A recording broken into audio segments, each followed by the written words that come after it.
मेरा रब फरमाता है कुल इन्ना सलाती व नुसुकी व महयाया व ममाती लिल्लाहि रब्बिल आलमीन। रब फरमाता है सोने महबूब आप इन गुलामों से कह दो, मेरे बंदों से क्या कह दो, इन्ना सलाती बेशक मेरी नमाजें, व नुसुकी और मेरी कुर्बानियाँ, व महयाया मेरा जिंदा रहना, व ममाती और मेरा इस दुनिया से इंतकाल कर जाना, लिल्लाहि रब्बिल आलमीन, ये सब कुछ अपने रब के लिए है।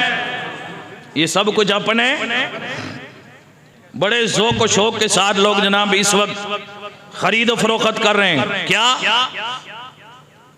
साहब जानवर खरीदना है, किस लिए? सुन्नत इब्राहिमी के लिए, हुक्म रब्बी पे अल्लाह की बारगाह में पेश करना है, अल्लाह की रजा के लिए, रब को राजी करने के लिए अपना एक अजीम जानवर पेश करना है और जानवर में कोई नुक्स ना हो। लोग फोन करते हैं जनाब, वीडियो कॉल भी करते हैं, देखिए जरा जानवर ठीक है, क्योंकि मेरे नबी ने फरमाया ना कि कान कटा भी ना हो और तिहाई हिस्सा जनाब दुम कटा भी ना हो, और पैदाइशी दुम अगर नहीं है तो उसकी भी कुर्बानी नहीं है। सींग बार वाला टूटा हो तो चलेगा, लेकिन अंदर वाला गोदा मेंग अगर टूटा है तो फिर कुर्बानी। और मैंने पिछले जुमे में अर्ज किया कि खसी की कुर्बानी है और गैर खसी के मुकाबले में ज्यादा फजीलत है। तवज्जो है, लंगड़ा जो चल ना सकता हो और चले तो उसका लंग जो है ना, लंगड़ापन जाहिर हो रहा हो, पता चलता हो कि लंगड़ा है, उसकी कुर्बानी। कमजोर ऐसा कि जनाब वो चलता है तो गिरता है और उसकी कमजोरी जाहिर हो रही है, दिख रही है कि बहुत ज्यादा कमजोर है, इसकी कुर्बानी भी। तवज्जो है, अब मेरे तेरे नबी ने कैसी कुर्बानी दी है, जरा तवज्जो रखना। मेरे करीम आका ने, साहबा कहते हैं मेरे करीम आका ने जब नमाज ईद अदा फरमा ली, फिर मेरे आका ने फरमाया साहबा से चलो चलो हमारे साथ चलो, अब नमाज ईद के बाद जो हम करेंगे, जो ऐसा करेगा, जो ऐसा करेगा, हुजूर ने फरमाया नमाज ईद पढ़ने के बाद साहबा से फरमाया चलो हमारे साथ, नमाज के बाद जो काम हम करेंगे, तो जो ऐसा करेगा उसने हमारी सुन्नत को पा लिया। फिर हुजूर ने क्या किया, नमाज ईद के बाद सरकार ने, साहबा कहते हैं कि 2 मींडे मंगवाए और ये भी हुजूर ने फरमाया कि काले सींग वाले हों, उस जानवर में 2 रंग हो, सफेद भी हो स्याह भी हो। क्या हो? स्याह सफेद भी हो काला भी हो, 2 रंग उसमें मौजूद हो, और 2 जानवर मंगाए जाए मींडे, जिसका हम क्या कहते हैं जनाब, वो बाला, 2 रंग वाला जनाब 2 जानवर लाओ, सींग काले हो, मेरे नबी ने फरमाया उसके चारों पैर भी काले हों, उसकी आंखें भी काली हों, सियाही में चलने वाला हो, ऐसा जानवर लाया जाए। साहबा कहते हैं हुजूर की बारगाह में लाया गया। अब देखना मेरे नबी ने कुर्बानी कैसे अदा फरमाई है, याद रखो उसी तरीके से कुर्बानी दो जैसे मेरे तेरे सोने नबी ने कुर्बानी अदा फरमाई। मेरे आका ने 2 जानवर मंगाए मींडे, रंगत सफेद और स्याह है, फरमाया लाओ जिनके पैर काले हो, आंखें काली हो, सींग काले हो।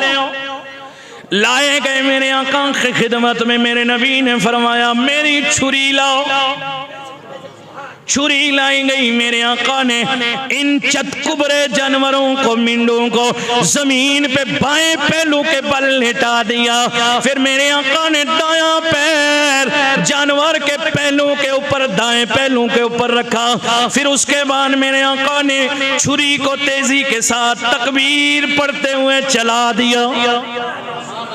क्या किया? तकबीर पढ़ते हुए मेरे नबी ने, एक मुस्लिम शरीफ में हज़रत उम्मुल मोमिनीन माई आयशा सिद्दीक़ा रज़ी अल्लाह ताला अन्हा फरमाती हैं कि हुज़ूर ने फरमाती हैं कि मैं मौजूद थी, एक मरतबा नमाज ईद पढ़ने के बाद हुज़ूर ने हुक्म दिया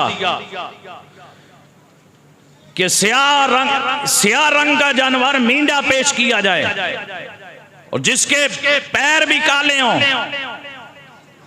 चारों खुरे काले हों, उसकी आंखें भी काली हों, उसके सींग भी स्याह हों, हुजूर की बारगाह में पेश कर दिया। मेरे करीम नबी की खिदमत में वो जानवर पेश कर दिया। मेरे आका ने फरमाया, ओ उम्मुल मोमिनीन, मेरे आका ने फरमाया, ओ मेरी आयशा, मेरी छुरी लेकर के आओ। जब मैं छुरी लेकर के आई, सोने नबी ने फरमाया, ओ आयशा, छुरी को तेज कर लो।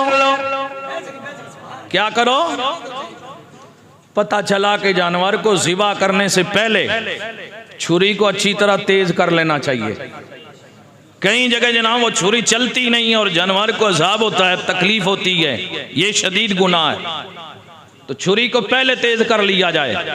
लेकिन फुक़हा किराम ने फरमाया कि जानवर के सामने छुरी तेज ना की जाए, क्योंकि वो छुरी को देख के तड़पेगा और उसे तकलीफ होगी। तो उससे जनाब उजल तरीके से ना साइड में जनाब छुरी को तेज कर लें, बिल्कुल तैयार करके रखें। मेरे आका ने फरमाया, छुरी तेज करो। हज़रत उम्मुल मोमिनीन फरमाती हैं, मैंने छुरी तेज कर ली, अल्लाह के नबी की बारगाह में छुरी को पेश कर दिया। मेरे नबी ने अपना वो मिंडा जमीन पे गिरा दिया, फिर तकबीर पढ़ते हुए अपने रब का नाम लेते हुए मेरे नबी ने छुरी उठाई। जब ज़िबा करने लगे, आसमान की तरफ मेरे आका ने निगाहें उठाई, अर्ज़ किया, रब्बा, ओ परवरदिगार, ये कुर्बानी तेरे महबूब की तरफ से भी है। अल्लाह, ये कुर्बानी तेरे महबूब की तरफ से भी है और अल्लाह तेरे नबी की आल की तरफ से भी है। ए रब्बुल आलमीन, ए परवरदिगार, ये कुर्बानी तेरे नबी की उम्मत की तरफ से भी है। फिर ज़िबा फरमाते हुए अल्लाह की बारगाह में उसे कुर्बान कर डाला। तो पता चला इस हदीस के से ये साबित हुआ कि हुजूर ने जो कुर्बानी पेश की, अपनी तरफ से भी, अपनी आल अहले बैत की तरफ से भी और अपनी उम्मत की तरफ से भी कुर्बानी को पेश किया है। इस हदीस से जनाब वाला 3 मसले हल होते हैं, 3 मसाइल का सबूत मिलता है। पहला ये,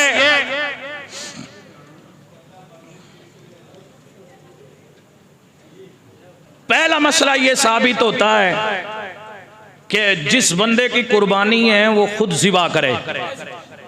क्या करे? खुद जनाब वाला वो छुरी ले और ज़िबा करे, लेकिन उसको ज़िबा करने का तरीका मालूम हो। ये नहीं कि उल्टी सीधी कहीं से कहीं गर्दन, उसकी सिर्फ गर्दन काटना मकसद नहीं है, लेकिन सही तरीके से वो जानता हो कि कितनी नसें काटी जाएंगी और कहां से काटनी है। और इस कदर तेजी से छुरी चले ना कि जानवर को पता ही ना और गर्दन भी कट जाए। ये नहीं कि आराम आराम से वो आरे की तरह जनाब जैसे दरख्त पे चल रहा है तो जनाब जानवर तड़पेगा और उससे तकलीफ होगी, ये भी गुनाह है।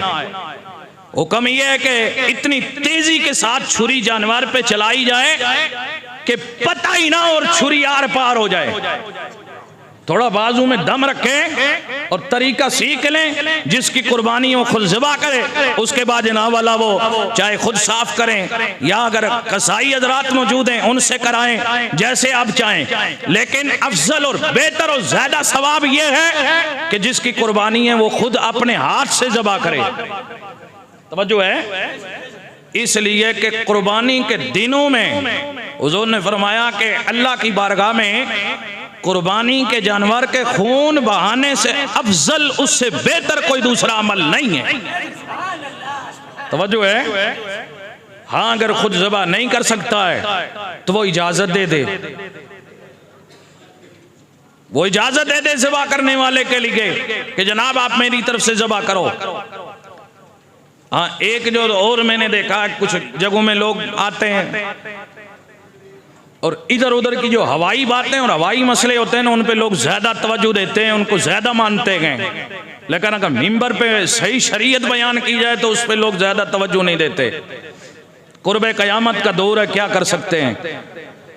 कुछ लोग कहते हैं कि छुरी पढ़वा के लाएं। क्या किया है? पीर साहब से पढ़वाई है, किसी मौलवी साहब से पढ़वा के हमने छुरी लाई है जी, सिर्फ फेरनी है। ये कोई शरई मसला कि छुरी पढ़ दी जनाब तो वो छुरी आके इधर 2 घंटे के बाद चलेगी, तो ऐसा कोई शरई मसला?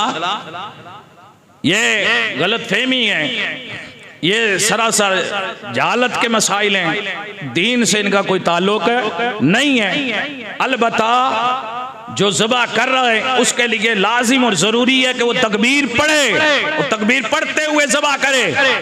लेकिन यह है कि ज़बह करने वाला खामोश है, तकबीर पढ़ने वाला चाहे मौलवी साहब है या कुर्बानी करने वाला है, उसकी तकबीर कोई माना नहीं रखती जब तक कि वो ज़बह करने वाला खुद तकबीर ना पढ़े। और शरई मसला बता रहा हूं, अगर ज़बह करने वाला खुद तकबीर नहीं पढ़ रहा है, बिस्मिल्लाह अल्लाहु अकबर कह के ज़बह नहीं किया उसने, चाहे 100 मौलवी खड़े होकर तकबीर पढ़ते रहे, घर के सारे बंदे तकबीर और बिस्मिल्लाह अल्लाहु अकबर पढ़ते रहे, तो उनके पढ़ने से वो ज़बह नहीं होगा। बगैर तकबीर पढ़े हुए ये जानवर जो ज़बह किया है, ये कुर्बानी ज़ाय हो गई और ये जानवर मकरूह हो गया। ये शरई मसला है, इसलिए इस चीज का खास ख्याल रखें। तवज्जो है।